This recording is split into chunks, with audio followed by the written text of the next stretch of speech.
on this computer. Super. And then I'll probably do some bits with, I'll probably record myself from my phone as well. Yeah, cool. Super. Okay. So thanks for joining us, guys. Really nice of you to tune in and watch.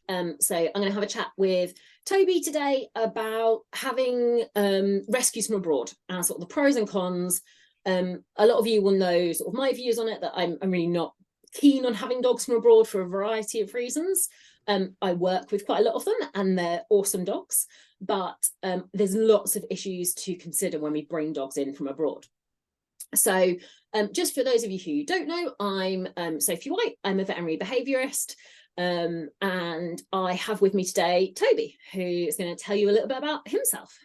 Yes, absolutely. So I'm Toby and I'm a professional dog trainer, and I work at a rescue that is specifically focused on foreign rescues. So over on opposite sides of the table here, but meeting in the middle. So yeah, I've been working there for the entire of my professional dog career. So it's kind of all I really know, and what I do the most of is foreign rescues. So we're going to have a good chat about different pros and cons, all different aspects. And I think people will be surprised and just kind of like seeing how we agree on a lot of actually the same things. Like it all comes from kind of like the same place. So it's going to be an interesting chat for sure. So I guess a good place to start then, as you say, is actually sort of your experiences with street dogs. The majority of my experiences with UK pet dogs, but through my work both at Dogs Trust, we did used to take on some dogs that had originated from abroad. And in my clinical work now, I do get a fair number of dogs who have come from abroad and then are now struggling in the UK. So obviously I do have a slightly biased perception because I don't see lots of the ones that do well. But I think where it might be useful to start then is, why are they different? Why does it matter whether you sort of have that experience with pet dogs or street dogs? Why are they different? Of course, yeah, no, amazing question. And when I first started, obviously all my life on this planet has been around just pet, UK dogs, and I thought, as someone that had a background in, animal behavior and my degree in animal science, that I thought, I know, how dogs work. I've lived with them my entire life, until I met street dogs, and I realized that they are different. And the more that I learned and became educated on them, is because they are just designed for survival. They're generation and generation of survival experts. So they don't look at the world through the same lens as our pet dogs do. They look through a lens of, is this safe or is this unsafe? And if I have any doubts that this thing is unsafe, I am going to behave in a way that allows me to survive. So their instincts are tuned to 11. They know more body language of humans. They can distinguish between what's going to happen. It almost seems like they have like a sixth sense, just because their normal senses are just so highly tuned to detect danger. And those genetics are passed down from generation to generation. So removing a dog from that kind of like a survival land where they have to be incredibly on it to survive, and then placing them somewhere and telling them, oh, it's all okay now, you don't have to do that, it just doesn't work like that. And then you find that street dogs are trying to adapt to this new kind of domestic life that they're just not designed for. So that's where a lot of the behavior issues come up, and that's where a lot of people have problems, because they just don't understand, why is my dog behaving like this? They're safe, I've rescued them, and now they're behaving like this. I just don't get it. And it's you've got to really know kind of like the mind of the street dog and how they are seeing the world. Like really putting yourself behind their eyes is really the key for them. Yeah, exactly. And I think, a lot of things we take for granted, like you said about I know dogs. I've lived with dogs forever. Yeah. I think there's a lot of things about dogs that we think are like kind of default, but actually we've selectively bred our pet dogs to have certain qualities that we like. And street dogs and pet dogs are the same in as much as they're both domesticated dogs. But it's a bit like, I guess, comparing like our show and our working lines. We know that statistically there's a difference between like show cockers and working cockers, and that's within the same breed.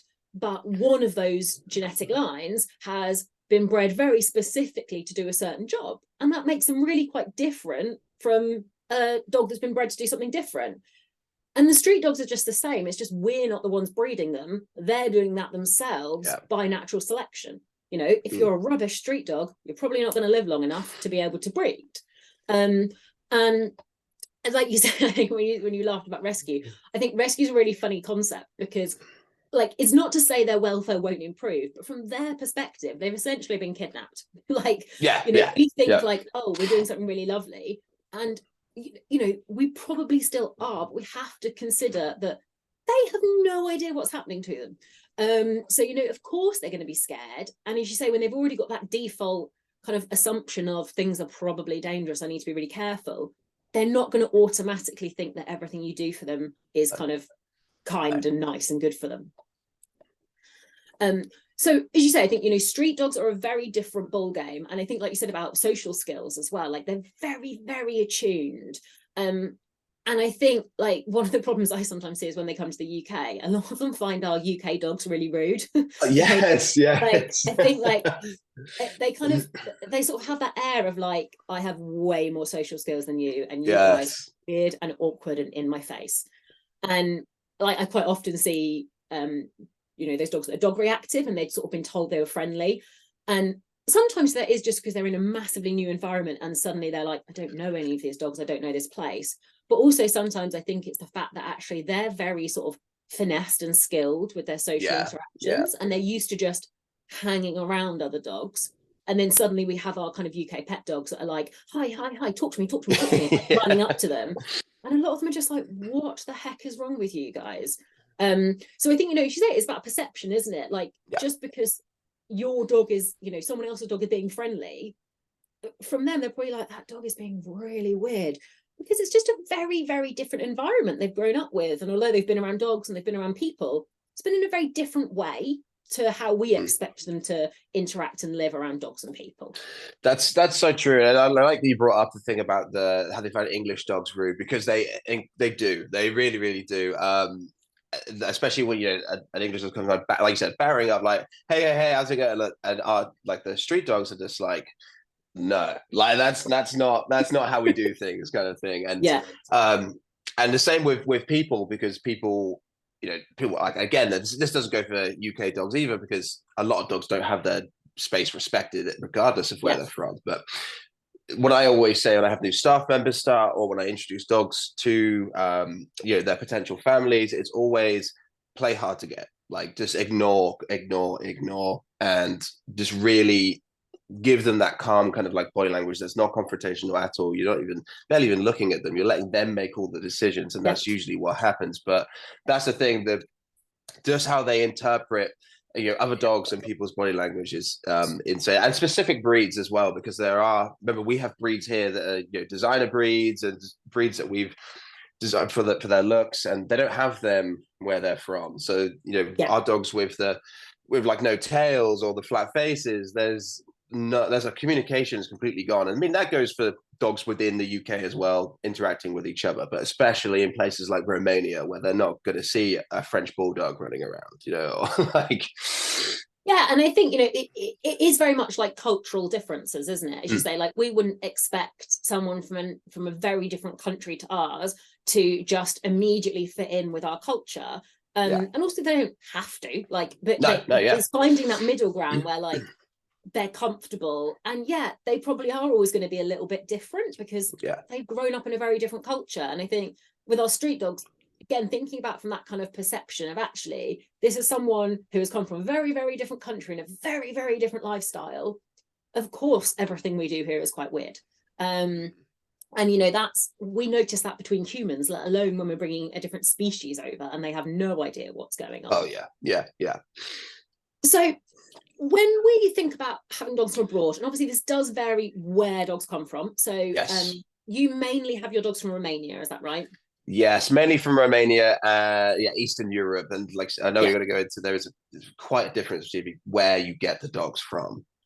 Yeah, and I think, you know, Romania is probably still the most popular from certainly the dogs I see. Do get some dogs from Cyprus, are seeing more dogs from the UAE, so like from Dubai. Oh, nice. which is very, very different. My sister lives in Dubai, and like it's very different. You don't really, you have some free roaming animals, but it's certainly nothing like we might see like our populations in like Romania and Cyprus. Yeah. But I think we'll also touch on, maybe why some of these places are springing up, because it's quite a good business model. Because there is a demand for dogs from abroad in the UK. But if let's presume we're talking primarily about Romania. Yeah, of course. Because I think also I wanted to talk about disease, and obviously that really varies where the dogs come from. Yes, but yeah. When we think about some of the reasons why dogs maybe shouldn't come into the UK, or issues that we at least need to be aware of and put things in place for, I think personally, having my kind of vet head on, one of the big ones for me is disease. We have a lot of different diseases, and it's not just about the animal being sick. So sometimes, of course, we have dogs that come over and they're really not very well, and that's a real big issue for them individually. So obviously that's a concern. But we also have some kind of just endemic diseases that exist in other countries that we don't have here. And I guess it's a bit like if you ever watch any like documentaries with like orangutans and gorillas and stuff, if we go and visit them, you have to wear like face masks and stuff, because they're really sensitive to getting colds, and like they don't just get a bit grumpy when they get a cold, they might die. And it's sort of the same if you bring a new disease into a population that's never had it, that can be really potentially quite dangerous. So for like our animal population, we don't want new diseases coming in because we might be really sensitive to them. But also, from a general health point of view, you don't generally want new disease. Like, never we'll ideal. Keep the ones we've got, and we'll try and reduce those. We don't really want any extras. And I guess one of the really common ones we think about is like leishmania. Leishmania is something that can just be carried by the dog, but it can also make them really unwell, and often it does flare up at some point in their life. It's very, very common in certain areas of the world, but generally a bit more sort of South Europe, where it's getting warmer, and it's spread by sandflies. There is a small risk of it being transferred to humans. That is minimal, but it is a potential risk. So when we have sort of very immunocompromised individuals and things, it's something we need to be aware of. But essentially how it works is that it sort of lives inside the dog, and then a sandfly bites that dog, carries that disease, and puts it in another dog that it bites. And at the moment, that's not a huge issue because we don't have the same sandflies that they do in warmer areas. But we are getting reports of various insects, and so what we call like vectors, becoming more and more kind of coming into the UK in the hot weather with climate change. And I think it's very reasonable to think that in the next few years or so, we may well have a sandfly population that can spread leishmania. We certainly have a lot of dogs in the UK with leishmania. Lots of people won't even know their dogs have it from abroad. And that's then going to put all of our UK dogs and our resident dogs at risk, particularly as they've never experienced it before. And is that something you address and sort of kind of do anything about when you get your dogs from abroad? Yes, so Love Underdogs was where I work. The charity that I work for is Love Underdogs. So and the history, so they've been going since, I always get this wrong, it was like 2010, 2011, and I think it was around 2015 they really started. I think that's around the time when like Brucella leishmania was flaring up, like it was getting more popular in like news and throughout the vet world. So Love Underdogs started to like mandatory test like all of their dogs before they come in. So all of our dogs are tested for all the ones that we have had information that we should get tested for, like mainly leishmania and brucellosis. And then, but remember, our dogs are in Romania, so leishmania isn't really like at the top kind of thing there. But if we do have dogs from those areas, looking like Bulgaria and things like that, then they're going to be tested. And when we take dogs from the public, which has been a very recent thing, just in the time that I've been there, we require their certificate of their test. And then we've actually got snap testing facilities on site now. So we just have the snap test and the centrifuge, and we're able to spin it there on site from our vet. Just because if they are negative, then we're pretty good. So all our dogs are mandatory tested, and we're very, very hot on it, especially as time has progressed. We get lots of messages from previous adopters from years ago that are now saying, oh, do you have the results for my dog? Because the vet won't see them. So yeah, we're very, very hot on that now, and that is a thing that a lot of places are not hot on, and it is definitely not a responsible kind of situation when people don't do that, especially for things like like the brucella. I thankfully have never had. I had one case of it. Again, this is a dog that wasn't from us, and this is also ties into this whole kind of like dodgy document situation. So with a lot of people, aren't getting that done, and it's becoming a bit of a mess. But thankfully, I haven't had any really experience with it, just because of how streamlined our process is and how on it we are with it, which is good, because I don't necessarily hear as much as the horror stories unless I see them from other people. So our adopters, thankfully, don't have to go through the kind of like the trauma and of waiting for the results and what happens if they get a positive result. I haven't had to deal with that. Thankfully, it's been really, really good for me. I would not have wanted to deal with that, to be honest. It sounds awful, but that's the problem with irresponsible rescue, and which we'll definitely get into, about the people that kind of set up this nice business model, really pump the dogs in. And and as you say, I think brucellosis is something that's definitely increasing in the news of late, because it's a real concern to the UK government and veterinary industry. Brucellosis was exceptionally rare in the UK. It used to be more of an issue. We really, really, really got it under control, and now it is not as well under control because we've got dogs coming in with it. And as you say, like where the dogs are from predicts their likelihood to have certain things. So if you say like Romania is not that likely to have leishmania because it's not that hot. If you say when we get into like Cyprus and stuff, it's a real concern. I've also actually had a UK dog who travelled to southern Italy and caught leishmania there or en route. So there's so you do have to still be very aware. Just blanket testing and being like, this is what we test for, is by far the best approach. Yes. But as you say, things like brucellosis are a new concern, and there will be things in the future which we aren't really aware are an issue, and keeping those testing protocols up to date is really, really important. But certainly when I worked in practice, I had some dogs come in, dogs from abroad, and they'd be unwell. We'd be assessing them in terms of them being ill, and you'd sort of say to people, do we know if they're leishmania positive or negative? And people don't even know what that means or what that is. I think that's really unfair on the owner. And for some of those dogs, we test them and they do have leishmania, and they've always had that. Well, since the owners had them, they haven't caught that in the UK. So that's very difficult emotionally for the owner. That's also financially a big thing, because it's a lifelong treatment. You can't just get rid of it once you've got it. But as you say, I think it's really irresponsible that we're not giving owners all the information they need. And part of this comes down to the people adopting need to do their research too. If you are adopting from abroad, you do need to know what kind of diseases are common in the area you're adopting from, and making sure you have tests for that. But like you touched on, paperwork. So to get our dogs into the UK, they should all have their export paperwork. And some charities also offer additional testing certificates and things. But we know with like how big a issue like puppy smuggling is, it's not hard to get dogs into the UK. No. And I'm sure there are dogs that come from abroad who have not had everything done they should have done, and have come in through slightly more dubious routes. So I think, again, you do have to sometimes take your paperwork with a little bit of pinch of salt.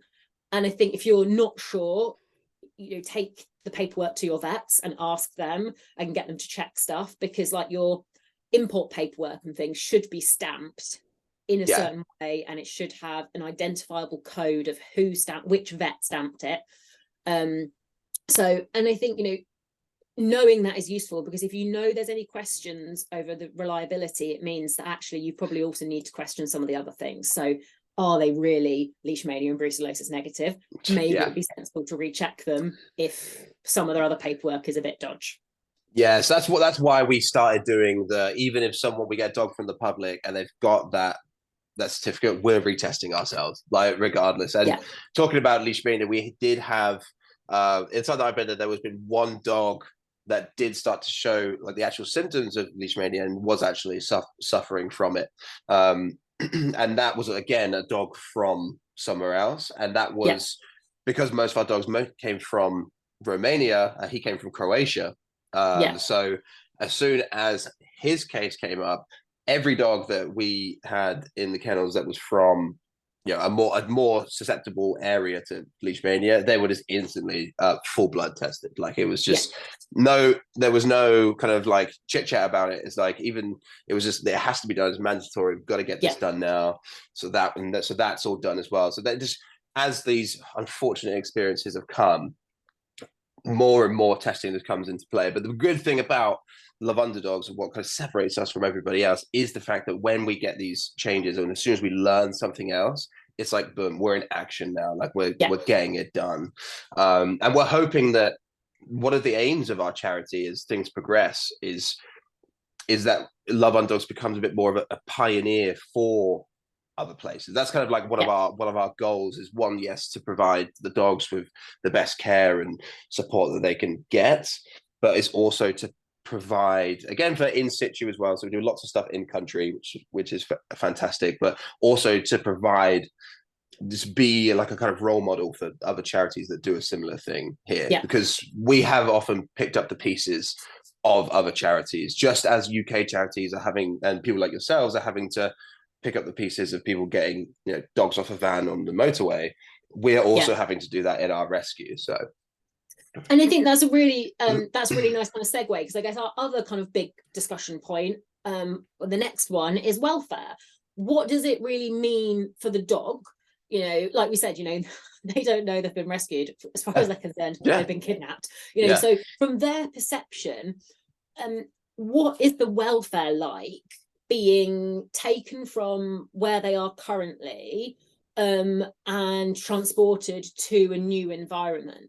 And I think one of the things maybe to start with as well is actually the welfare of a lot of these dogs in the place they start is not as bad as most people in the UK think. Like, I think we've got to be really careful that we don't just see every other culture and every other nation that does things differently to us with dogs as bad. We don't have street dogs. We don't know how we'd live with street dogs. We don't have any. And having street dogs in a country is not necessarily a bad reflection on their ability to care for dogs and their ethics and how they feel about dogs.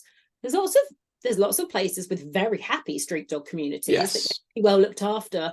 It's just they're sort of like communal pets. Everyone loves them and looks after them, but they don't live in your house.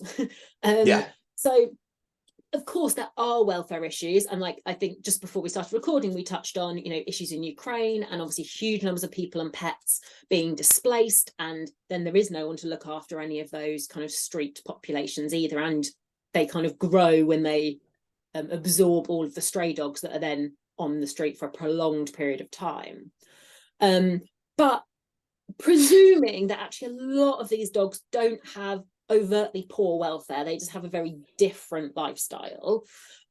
What do you think about actually sort of the welfare of that process, and what do you kind of worry about?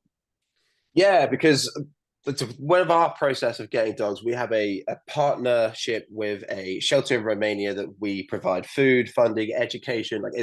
I'm actually going there in December. I can't wait. I haven't been there before. But I've seen the photos from when my my managers and owners of the charity have been, and it's this amazing on-site vet care. Dogs are paired with each other based on their size, their temperaments. They have sections of dogs that can't be rehomed, so sanctuary dogs. So it's all very professionally set out. The dogs are assessed to the best of their knowledge, especially. and then they come over, and their dog, if they come over, they are dogs that they think are, are designed to be, off the streets. Yeah. Because there are a lot of dogs that we have taken from other rescues that, one, haven't had street dogs before, so they were like, what do we even do with this dog? Like, this dog can't wear a collar. How do we get this dog out for a walk? Because we can't get them out the kennel. And they were just like, I don't know what to do with this dog. So then we've taken them. And those kind of dogs, like, are what you define as like a true street dog. Like, we have some dogs that we've taken from other people that we will have to keep in our kennels for the rest of their lives, because they are essentially sanctuary dogs. They come out when they want to come out. They don't wear equipment, and they come in and out as they please. They walk to and from their kennel. We're hands off. It basically is if they are like zoo animals. The training that we provide for them is kind of like go to a station and maybe present a limb kind of thing, rather than your classic all your different like fun tricks and recall and stuff like that. Yeah. And those dogs like that, I look at them, I'm like, you should have just stayed where you were. You shouldn't be here right now. You would have been thriving, doing your thing, because a lot of these dogs are a lot older as well. They're coming up to like 8-9 years old. Yeah, I think that's things like they've had their whole lives hanging out on the street, and then it's like, oh, now I have to like live in a kennel or in a house, or like I have to follow other people's rules, and like it must just be really annoying, let alone being really scary. But actually, in terms of like personal freedom, it's really irritating. It's like being an adult and then sort of being like sent back to like school, or like having to like abide by like a curfew, to be like, why? I'm just fine on my own. Yeah. And I mean, I say them staying kennels for the rest of their life. We do always look for, there are those incredibly special, unique homes out there that are like, oh, I'll happily have this dog come and go as they please, and they can do what they want, and I don't really need them to be like a dog in the traditional sense, which is awesome. But trying to find them is like a needle in a haystack, because and actually kennel life isn't necessarily bad. No, of course, no. Some dogs prefer being in kennels. Yes. Like, I don't really want to share my space with like humans all the time, and like I quite like just being on, having my own peace and quiet, and then like hanging out with some other dogs, and because again, they haven't been bred to be like super friendly, spending time with people all the time, wanting attention all the time. And some of them, you say just their personality is actually like, don't mind kennels, it's quite nice. People feed me, people are nice to me. This is fine.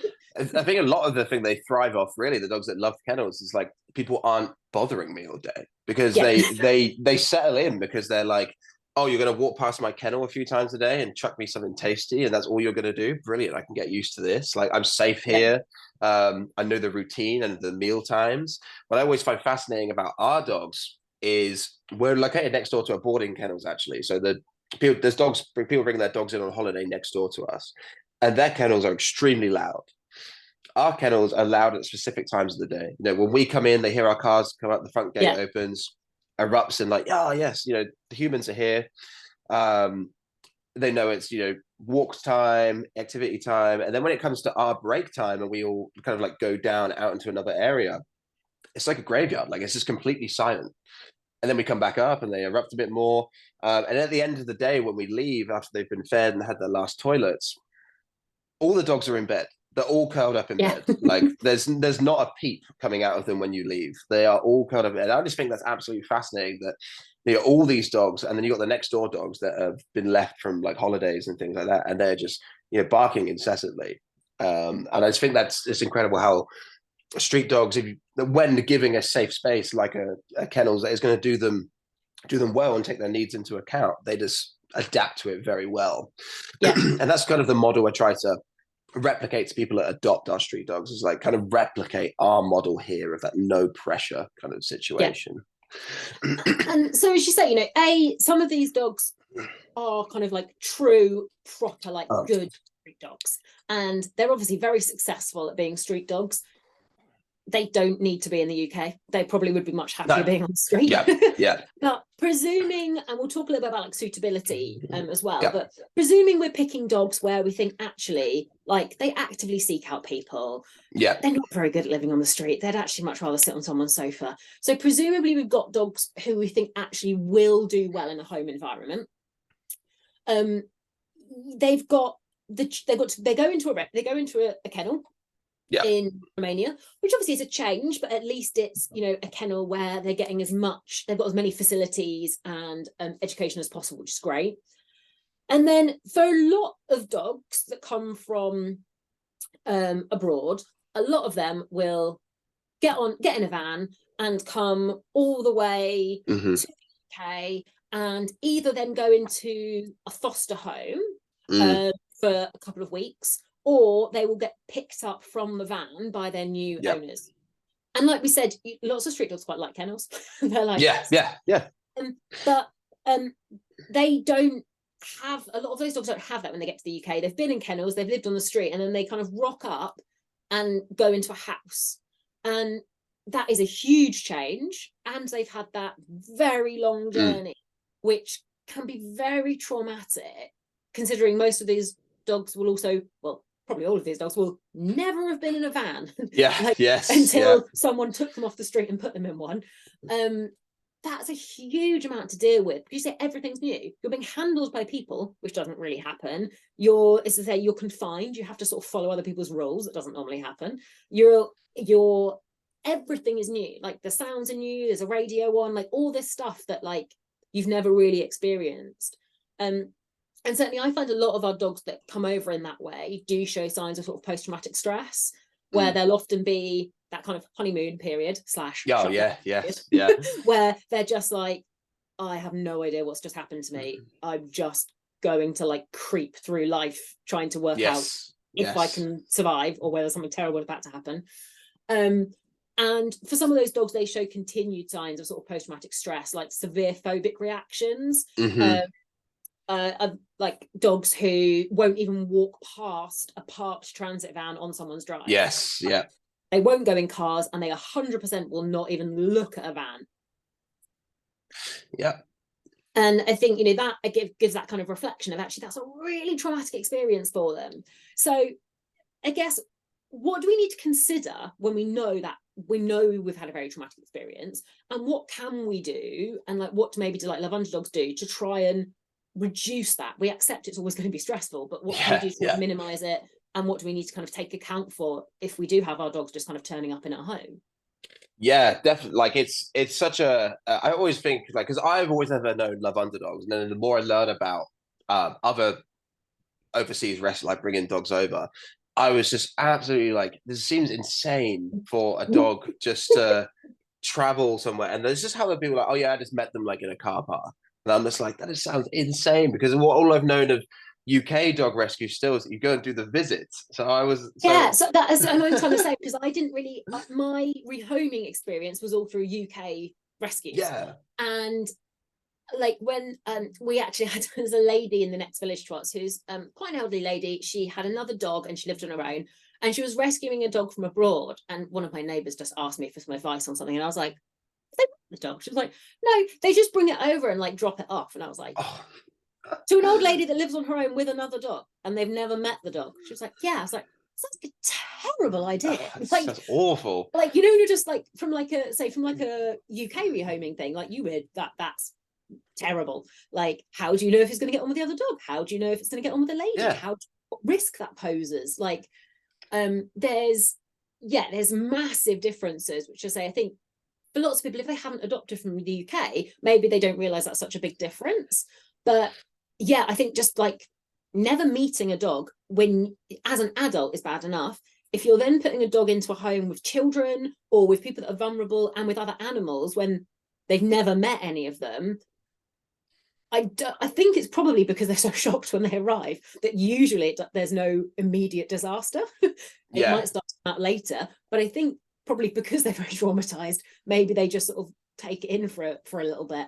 But that is a terrible, terrible idea from sort of risk perspective. Oh yeah, it's like literally you're just creating like a nuclear bomb. Like it's just like insane. But so my whole journey, like for Love Underdogs, was this thorough, like, you know, adoption process and things like that. And I was like, oh, this seems like, you know, a really good, you know, this sounds like every other kind of like rehoming process.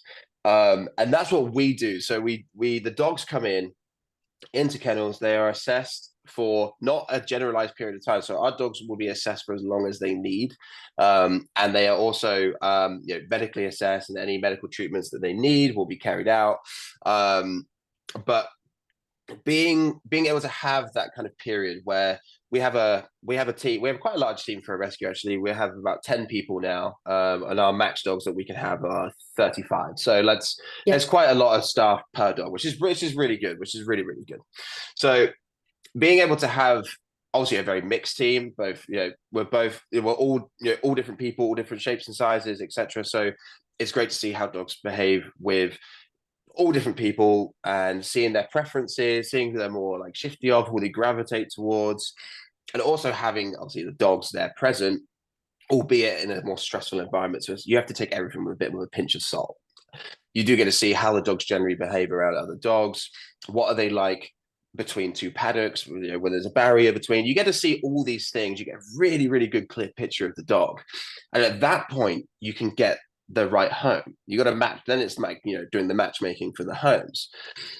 You don't get that when they just get dropped off. And you also, a lot of people don't get the preparation that we give. So we give so much prep. So we give the whole way through. We're very upfront and honest about our dogs. If they have any behavior difficulties, we don't sugarcoat it. Don't try and downsell them either. But it's very much like, this is the dog. This is the dog you're going to get. You want a dog that's going to go sit on your lap at the pub? No, you're never going to be able to do that kind of thing. Like it's very much making expectations reality for the people. And that's what a lot of people don't have when they get the dogs to come straight into their homes. And they expect them to be that whole Disney moment. Dogs come over, you've saved now, and now you're going to live with me, and we're going to do everything together. I'm going to take you to the park, show everyone my rescue dog. And those expectations and that pressure on the dog is what ultimately leads to that kind of like failure in the home. Along with all the factors that the people have no idea how the dog's actually going to behave in the home, or as well as a lot of people don't. A lot of dogs are misunderstood here already. The communication signs aren't heard in UK dogs. So the average dog, pet parent does not know what dogs are saying to them anyway. So then when they get a dog that's incredibly sensitive to everything and ignore all of their signals, then that's when you get the stories like, oh, well, I got this dog over from Romania. They were great for 2 weeks. And then I tried to stroke them on the sofa and they bit my hand out of nowhere, like kind of thing. So it's the lack of education for people as well is a massive thing that's not being provided. And I think, like you said, there's a couple of bits there I thought were interesting. Like you say, like we talked about a lot of our foreign dogs being far more subtle in their body language, like they're not as like overt and like in your face as the UK dogs. And I think as well in their communication, they sort of expect people to listen to them. Like they haven't seemed to have learned that like you have to be like, stop, don't do that. So I think sometimes people, as you say, and don't notice, and so it's not intentional, but they don't notice that the dog is really trying, but it hasn't learned that like you have to really be really obvious with with pet owners. It has to be, in pet guardians, you have to be like really spell it out what you'd like, because they don't have that experience. And I say if they're building that off like how they interact with people just milling around, or maybe like if they sort of use how they interact with dogs as kind of a bit of a model, it's like, oh well, I just asked them and they probably listen. So their behavior I think often is far more subtle. But and also you said about you have to take behavior in kennels with a pinch of salt, because sometimes clients will say to me like, oh, I was told they would be fine with visitors and they'd be fine with this and be fine with that, and I'm like, have they ever been in a foster home? No. Okay, well, how would you know they were okay with visitors if they've never been in a home, because they've never had visitors? The best predictor of future behavior is past behavior, but that has to be context specific. How a dog is in kennels is not necessarily what it's going to be like in the home. And as you say, you can get a very good idea, like, and it's the same like with UK rescues. Some of our dogs, like when I was at Dogs Trust, we used to get transfers with no history on them. They're probably strays.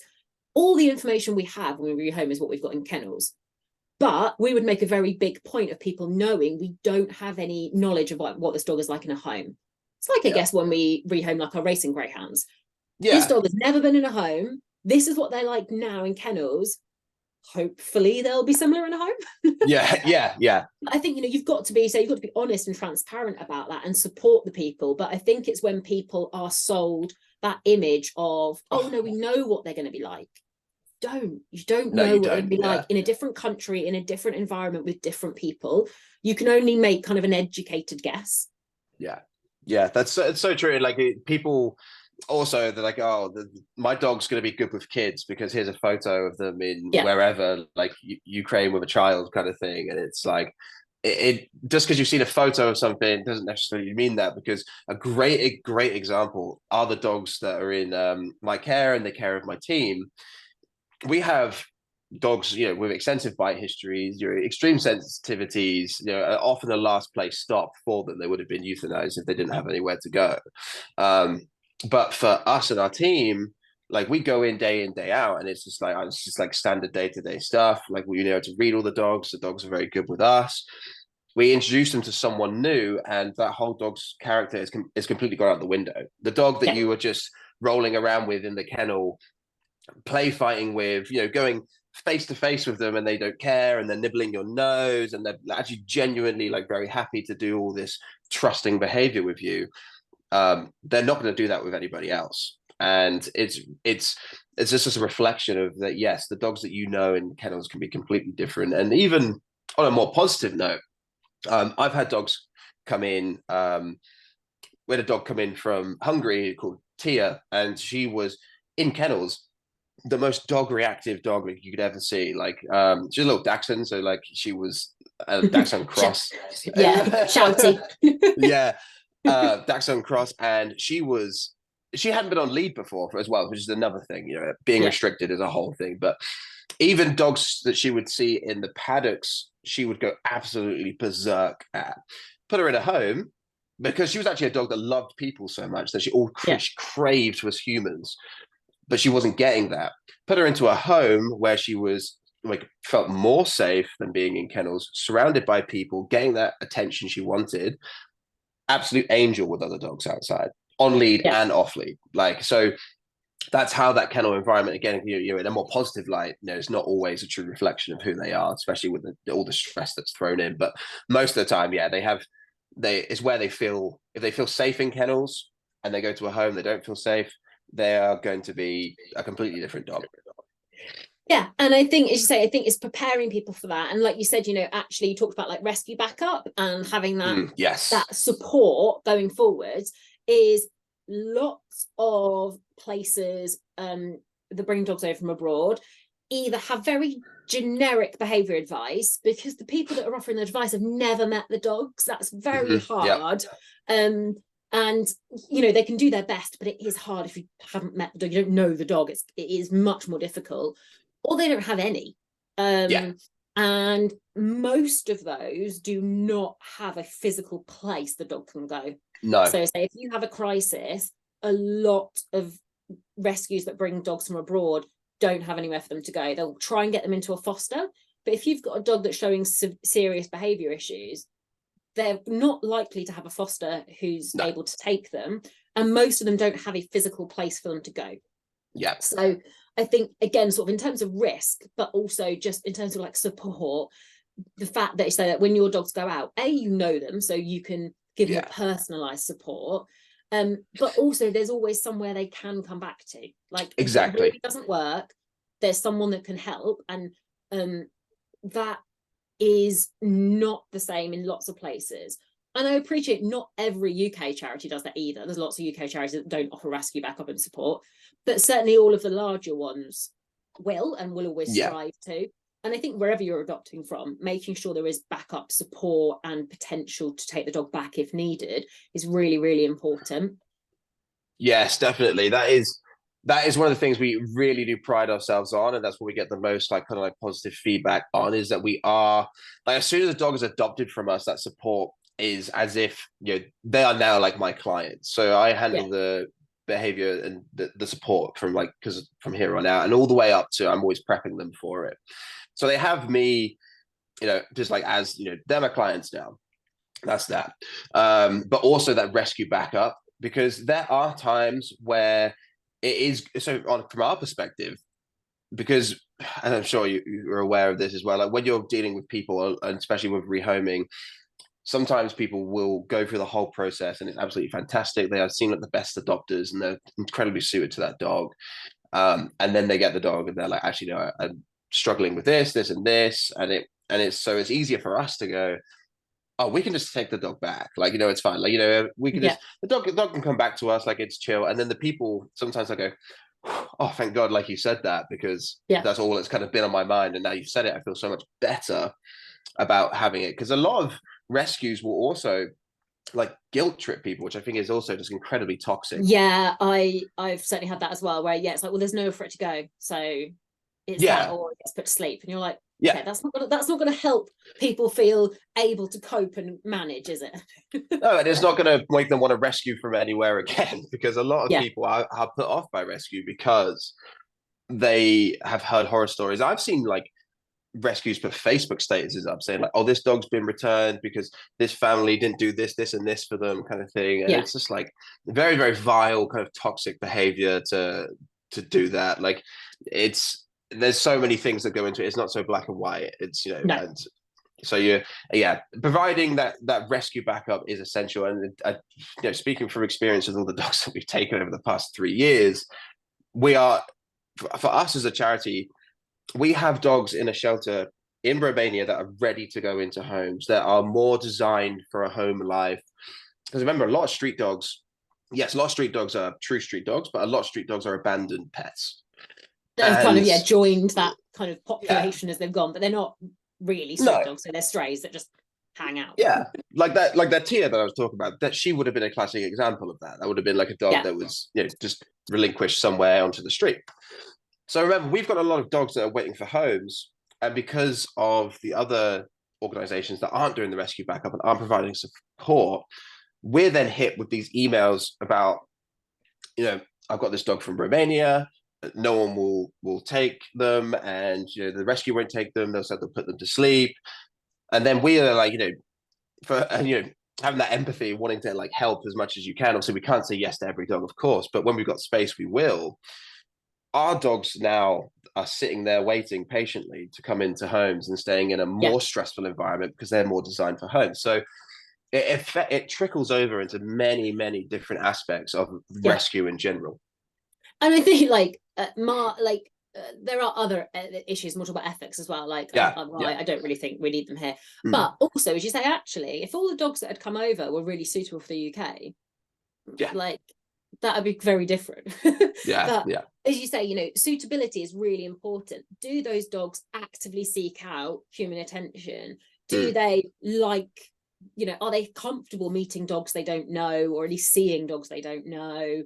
Do they sort of take change and things in their stride? Because it's a massive change. They need to be super resilient, and they need to kind of actually want it. Like, obviously you can't ask them, but they need to be showing signs that actually they would be like, awesome, I get to sit on this sofa and watch TV. Awesome, I get to sit on this person's knee. Like, I've always wanted to do that, but I haven't had the opportunity before. If you've got dogs who are just like, all right, people are all right, but I'm quite happy just wandering around, keeping my distance. What are they going to gain from being in the UK? They should be able to kind of live the lifestyle they want. And if they don't want to live in a house, that's fine. They certainly don't need to. And I guess, the ethics side of it is, yes, of course, their welfare. I see a lot of dogs in the UK who would have been far happier where they were. And if they really, really weren't coping where they were, they would have been better to be euthanized where they were, rather than brought to the UK, it go terribly, and then them possibly still get euthanized anyway after all that trauma. But also, I think, again, coming from sort of a UK-based rescue background, we've got a lot of dogs we don't really need anymore. And I think that's not to say that all the dogs in the UK system are necessarily suitable for most homes either. We do have a lot of dogs in the UK, and do we need to be bringing them in from abroad? I don't know.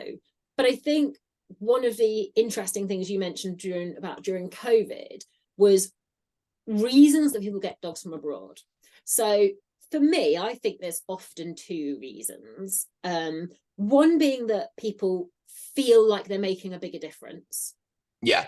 It's partly because they believe street dogs have a terrible life, and because they don't realise how many dogs in the UK seriously need help and need a home. But also, I think this idea that if you can't get a dog in the UK, like because you can't get one from a rehoming centre, either because they're just very busy and there's lots of people wanting a small number of dogs, like we had during COVID. We had like 100 applications for like dogs, and you were like, yeah, competition's quite high right now. Or you're not suitable. Then people are like, oh, I'll just get it from abroad because it's easier. That's very questionable on both grounds. Yes, yeah, no, definitely. And yeah, there are a lot of people that, like you said, they don't meet the criteria of rescues, and they'll adopt a dog from overseas. But there is also, because I think we're a small charity, so our adoption process is quite intimate with people. So we don't have a guideline of, okay, if a family has this kind of aspect of their home, like they can't have a dog whatsoever. Yeah. I mean, because the first dog that I ever rehomed when I first started this job was actually an English dog. It was a 2-year-old Labradoodle. And that family had been, and that's the thing with our adoption process, we know some people just aren't ready for a foreign rescue dog. So that's another thing entirely. So we do have, we will take English dogs as well. Like I said, we've recently taken 5. Yeah, so we will take English dogs as well. We don't discriminate. But yeah, but they had been rejected from so many places because they lived in a flat. But the aspects of their life which was so appealing were that they're super outdoorsy people. You're talking like 10K either runs or walks every single day. They lived near lots of green areas. The dog was going to get, absolutely fantastically active lifestyle. And they took this dog, and it worked completely. Even though they lived in the flat, the dog is now a therapy dog, actually, in Wandsworth Prison. Awesome. Okay, so obviously not a street dog. I don't think there's many therapy street dogs, but but yeah, so I think a lot of it, they struggle, and we've had quite a few people come to us to adopt like any kind of dog, and they'd be like, oh, no one's replied to me on here, no one's got to me on here. And I do understand that with a larger charity that gets like hundreds of applications a day, because we don't get that. We get you're looking at average like 5-6 applications a day. Not that I say all our dogs are incredibly desirable, so maybe that's why. So yeah, that's a big thing as well, is that people just feel so disheartened that they can't get a dog because of some things that are just about their home that they can't change right now, but they can still give that dog a really, really amazing life. But I think that's where it comes to problems with the larger charities. It's not so intimate because it's just more like a routine. Hundreds of applications come through. No, flat, no, that kind of thing. So it easier streamlines the process for them. But yeah, so I think that on both sides there could also be a bit more of a, nothing's ever going to be perfect, but there could also be a bit more of a consideration for the people that do live in situations where people wouldn't rehome dogs to, just to have a bit more of a look into their life and be like, because that could solve a lot of people getting dogs from overseas. I definitely agree, because it's like my experience has been with a smaller local charity who are lovely. They are a little bit more prescriptive. They have a few more general rules. When I work with Dogs Trust, and Dogs Trust has its general policies, but it's very, very much individual centre based as well. So there's a lot of control within the centres from centre managers and things. We didn't really have any set rules. Pretty much the only thing that we were not very flexible with is leaving time. Because if you're going to be out for 8 hours a day every day, there's not really going to be any dogs that want that.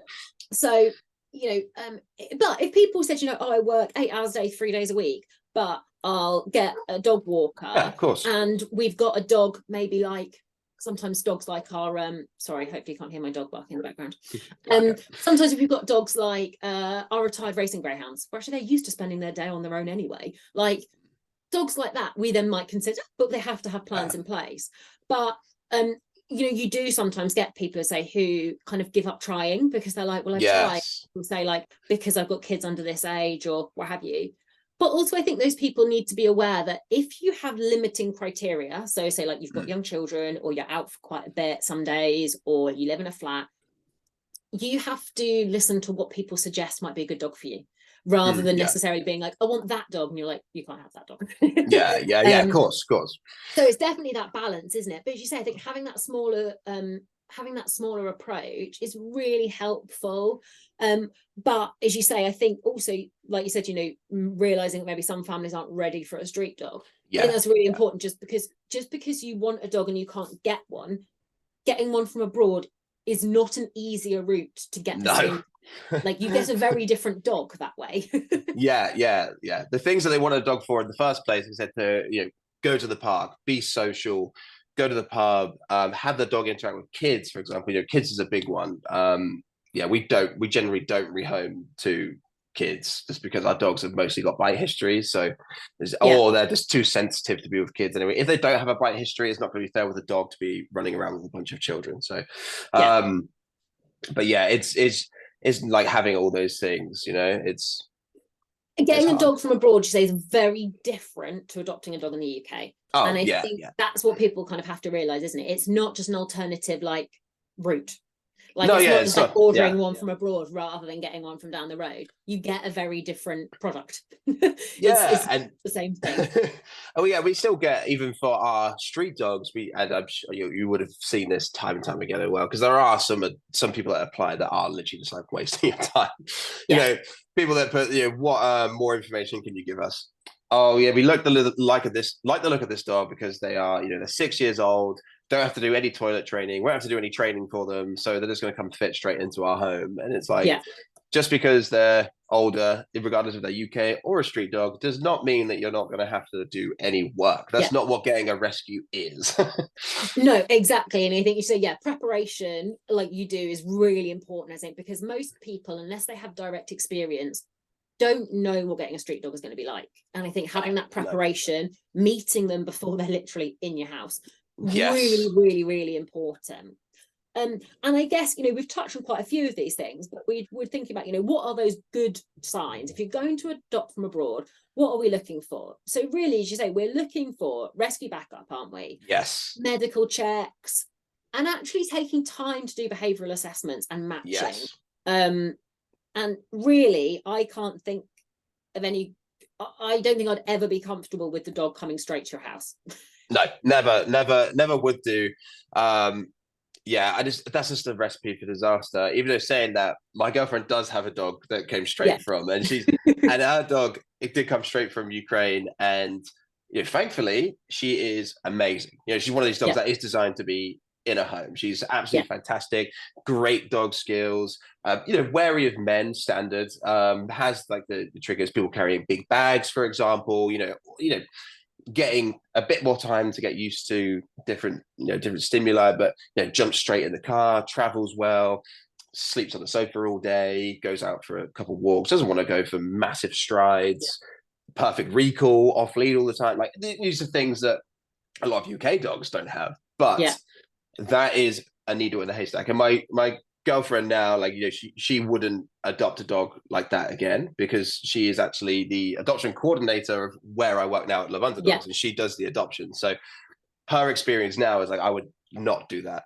again, and I would never advise anyone to do it. Gambles sometimes pay off, don't they? You say, like, if it goes well, it's great, but I think also you realize how lucky you are to have that dog, that you're like, this worked because this dog is like 1 in a million, just took everything in its stride. You say that's very different to a lot of the dogs we see. And like we touched on again, to say the fact that it is not the same thing getting a dog from abroad. Yes, there are going to be some dogs, as you say, who actually are pet dogs that are just being rehomed via this kind of network, which, ultimately, if it looks like a very specific breed, like we had a phase where I used to work in practice where we kept getting dogs from abroad that basically were like cockapoos, and we were like, I don't think these are real. Selling their breed via this like rescue network. But if you have, your street dog types, it is not the same as getting a UK pet dog. And I guess ultimately what we really want to be thinking about, and certainly from my perspective, particularly as I don't really think many, if any, of these dogs should be coming over, what actually can we be doing to support them? Because like we touched on, a lot of these dogs don't live with like terrible people that are like trying to kill them all the time. You know, a lot of them live in, you know, areas where their welfare for a lot of them isn't as bad as people think it is, but also a lot of the areas where they are, they still have people that really care about them and want to look after them and want to do their best for them. What kind of can we be doing to actually support the dogs in the environment they're already in? Yeah, we should definitely. I think with anything that comes to, you know, if it's dogs or any other wildlife in particular, we should always be looking like the in situ. What can we do in situ and make it sustainable for the communities? And that's the thing that we should be looking into, how we can help. Love Underdogs. The shelter that we work with was a notorious kill shelter, like one of the worst, and that's where my bosses, that's where they first traveled to Romania. They originally worked with bears, actually, and like, you know, did bear stuff.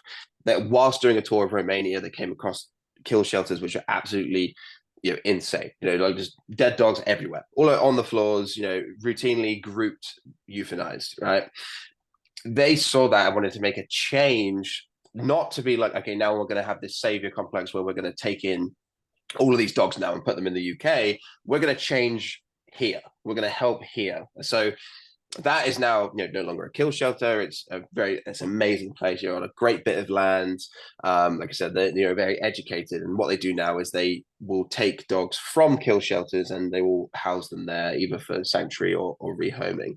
And again, they're picking up dogs that are struggling, rather than dogs that don't need to be, you know, don't need to be saved. They're picking up dogs, you know, that have got their legs hanging off and things like that, you know, like and rehabilitating them and, you know, finding them. And if they can find them homes in situ, they will, which is, I think, is a massive thing that people should be looking out for, is if they can help get dogs rehomed in the country that they're in, then it's great. And I'm actually hearing, we've got a few adopters that spend a lot of time in Romania, and I have heard from some people that the problems that were on the street 10 years ago are different from what they are now. And there are actually a lot of dogs like on leads now, rather than just free roaming dogs. And so that's where we should be looking, especially. And people should be figuring out how they can help in that way. Or, you know, if it's donating to in situ, or, you know, volunteering in situ. There's some great things with programs for people going volunteer in situ, like, you know, at the rescues there, which I think is awesome. And kind of get to know the process there. Us as professionals in this country, being able to go over, maybe, or at least providing, especially with, like, you know, how the world's connected now with Zoom and whatnot, you know, providing education and support for those that work in these countries to make a difference there. That's why I always think that that's the main thing that people can help with.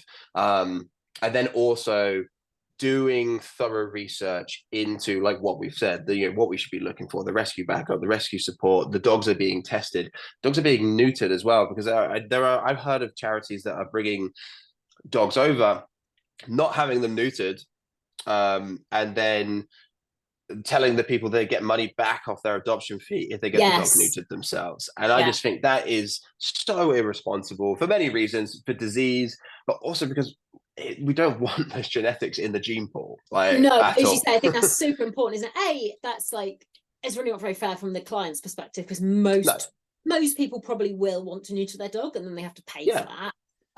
But as you say, we don't want their genes. No offense, dogs, you're lovely as individuals, but we don't want your genes in our population. But also disease, like certainly some places that we get dogs from will have like venereal tumors, which are like really, really, really horrendous, basically STIs, which again, like, we just don't get in this country, thankfully.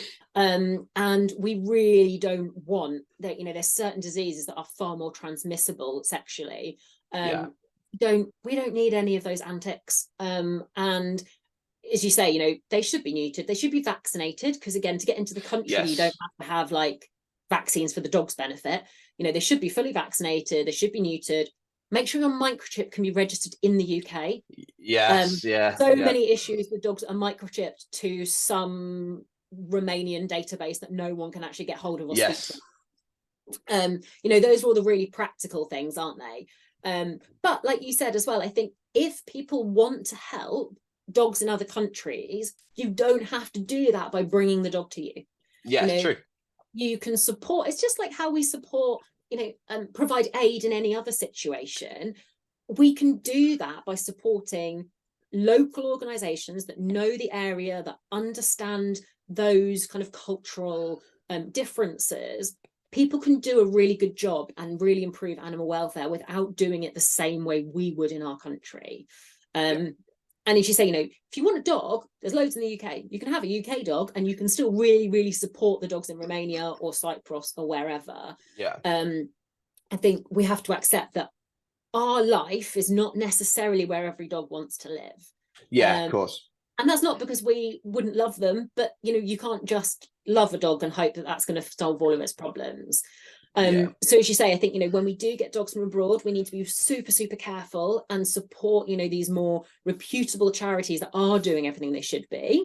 But if we decide that it's not the right thing for us, we can still really be supporting those foreign communities of dogs, by supporting charities, by donating our time.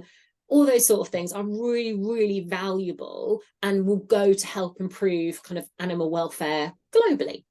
Yeah, and I think another big point as well, like we've touched on, is not to like demonize other cultures and other countries just because they don't have the same lifestyle with dogs that we do. Like you said, a lot of dogs there are not suffering. A lot of dogs there are not being abused, because that's a common thing. People would see like, oh, my dog's a bit more wary of men. They must have been beaten by a man in Romania. and it's like a lot of these dogs have actually not seen any physical abuse from human beings. And lots of dogs are naturally more worried by men. Yeah. That is exactly. And I think that's one of the things people often think. And I think, like, yes, I mean, some of those dogs, if we think like statistically, if they're being like caught and taken into kill shelters and things, the staff involved in catching them and bringing them in, I would imagine probably statistically you're more likely to be male. But there's lots of dogs you say that won't have happened to. We get lots of dogs, in the UK as like our little nervous little puppies who are much more scared of men. I've had a dog recently who lives with a gay couple, lives with two men. They're absolutely lovely. They said, most of their friends are male. Their dog still is quite nervous meeting new men, but loves women. She just prefers women. Like, even though she's never had bad experience, she's actually had loads of good experience with men. She prefers meeting new women. And I think, there's lots of reasons for that, but often it's not about like abuse. Again, it's more about like that threat perception. It's like, oh, you're bigger, you're broader, your voice is deeper, you're leaning over more. There's lots of kind of innate reasons for that. But yeah, lots of our dogs from abroad don't live a terrible life. They just live a very different life. Yeah, they do. And like I said, the men thing is like definitely like all of like many dogs are just more wary of men.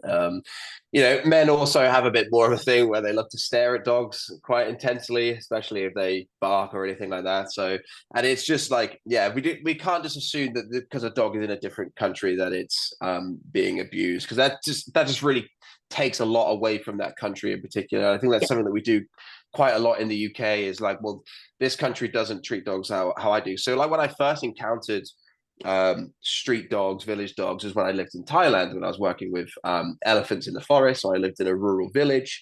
Dogs there, incredibly happy. Like, they weren't necessarily owned by anyone. They were just, like I said, they were communal dogs. They would return. They weren't even allowed like in the house. Like, they were just, the traditional sense in that culture was dogs were there to get rid of bad spirits. They weren't there for companionship.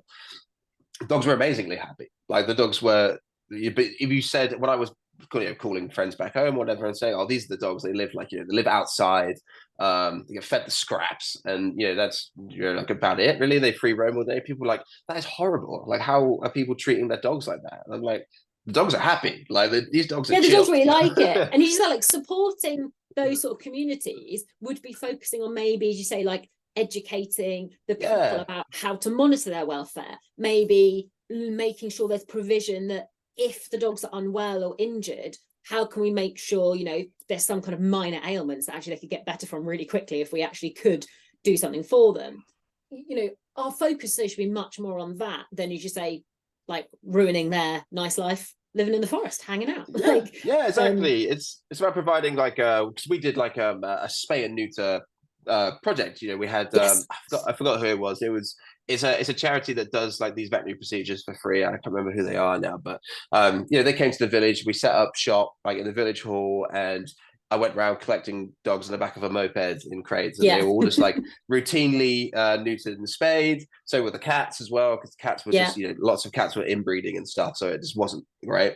But that's also that we can help provide like in situ, is like helping with things like that, and like, you know, flea and worm treatment, routine vaccinations, you know, removing Yeah. ticks and things like that is stuff that how we can help those dogs that we think have a bad welfare, but they don't. Yeah. They just maybe need some more help, but we can provide that without just plucking them out of their natural home and being like, now you're confined to a crate in my flat in London kind of thing. Yeah, exactly. You think, you know, because like we said, you know, they were bred for very different things. Like, Yeah. I should say, those dogs living in, you know, Thailand were No. not bred to be in a house and No. live in the lifestyle. They bred and they're very successful at living how they are. I should say, yes, they might need some extra help, but that's where we should be helping them, you know, giving them a hand, living the lifestyle that they're suited to. Yes, yeah, absolutely. So as you say, I think that's really important. And like you said, you know, with Love Underdogs, it's about, you know, doing more in situ, supporting them when we have dogs that we think are suitable.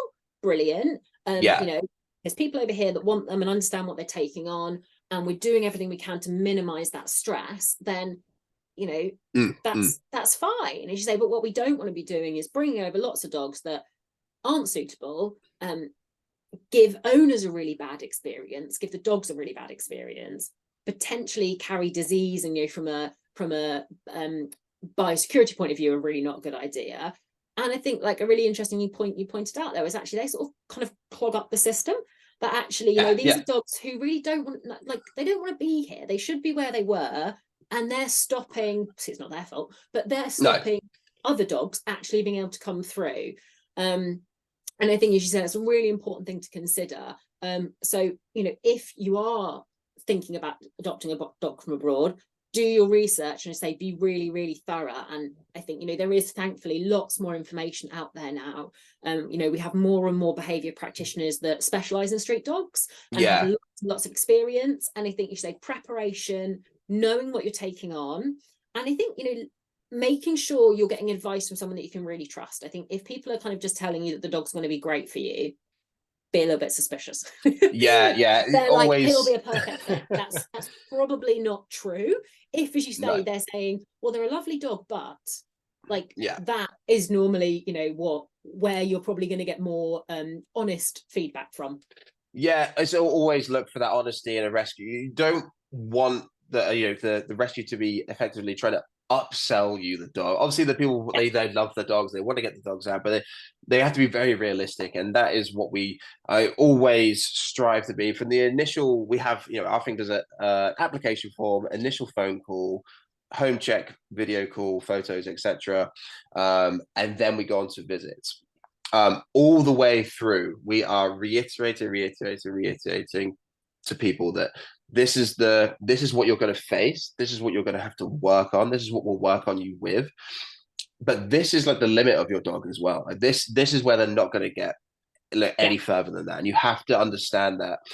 And no matter how well you think things are going, remember that you might not be able to do the things that you've always wanted to do with your dog. And we should always just be, well, this goes not just for foreign rescues, but for dogs, you know, in every rescue, we should always be striving to be very, very honest about our dogs, not trying to put the wool over anyone's eyes, and being completely upfront, because it's where people have those expectations of the dog is where things fail. Because if we can just completely tear down those expectations and teach people how to take small wins for whatever dog they've got, that's where the successes really come. Yeah, because I think it's really not fair on clients either, is it? You know, when we've got families that take on a dog and they're sold a very different image, it's a really hard process. And often I speak to a lot of my clients, lots of my clients, you know, bought well-bred puppies and they still didn't turn out how they were sort of meant to. But there is often that sort of grieving process of like that dog that you had in your head, realizing that is not the dog you've got. Even when they really love the dog, it's still really difficult because you say, you know, you imagined taking them to park with the kids, or going camping, and that's not happening. Nope. And I think that's really, really hard for families, and often it's not because they're not nice families and they love their dog and they want to do their best, but it's not what they were kind of sold. And I think you say transparency is really important. So I think, ultimately you say, ask lots of questions, do your research, make sure, that all those kind of tick boxes are done, because it's a really big decision, and, it's a big decision for you, but also it's a huge decision for that dog. It's traveled a really, really long way to get hopefully into the best life it can. And we kind of owe it to them that we've actually put them in a home that suits them, and hopefully a home that's going to work, and they can just stay there and have a very happy life. Exactly that. Yeah, exactly. Super. Well, thank you very much for your time. I will I'll keep this as a whole thing for anyone who wants to listen to it, and obviously you've got to the end by now, so hopefully you enjoyed it. And we'll also cut up some short clips too. Awesome stuff. No, thank you so much. It has been really good to just talk about this topic. Like I said, it's a very popular thing right now, and the more that people can know, be educated and prepared, and know what questions to ask as well is the big thing. So it's great to get this out there, like, into the world.